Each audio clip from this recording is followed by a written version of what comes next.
മുതലമട പള്ളം ചുള്ളിയാർ പുഴപ്പാലം നിർമ്മാണം ഉടൻ പൂർത്തിയാക്കണമെന്നാവശ്യപ്പെട്ട നാഷണൽ ജനതാദൾ നേതൃത്വത്തിൽ മുതലമട പഞ്ചായത്ത് ഓഫീസിന് മുന്നിൽ ധർണ നടത്തി. ഗായത്രിപ്പുഴയ്ക്ക് കുറുകെ പള്ളം ചുള്ളിയാർ പുഴപ്പാലം നിർമ്മിക്കണമെന്ന ആവശ്യം ശക്തമാവുകയാണ്. 2018 പ്രളയത്തിൽ തകർന്ന പാലം നിർമ്മിക്കാൻ മുതലമട പഞ്ചായത്ത് 48 ലക്ഷം രൂപ വകയിരുത്തിയിട്ടുണ്ട്. എന്നാൽ അപ്രോച്ച് റോഡ് ഇല്ലാത്തതാണ് പുനർനിർമ്മാണത്തിന് തടസ്സമായത്.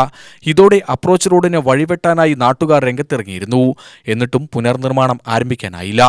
500-ലേറെ പേർക്ക് ഗുണകരമാവേണ്ട പാലത്തിന്റെ നിർമ്മാണം വൈകുന്നതിൽ പ്രതിഷേധിച്ചാണ് നാഷണൽ ജനതാദളിന്റെ നേതൃത്വത്തിൽ ധർണ നടത്തിയത്.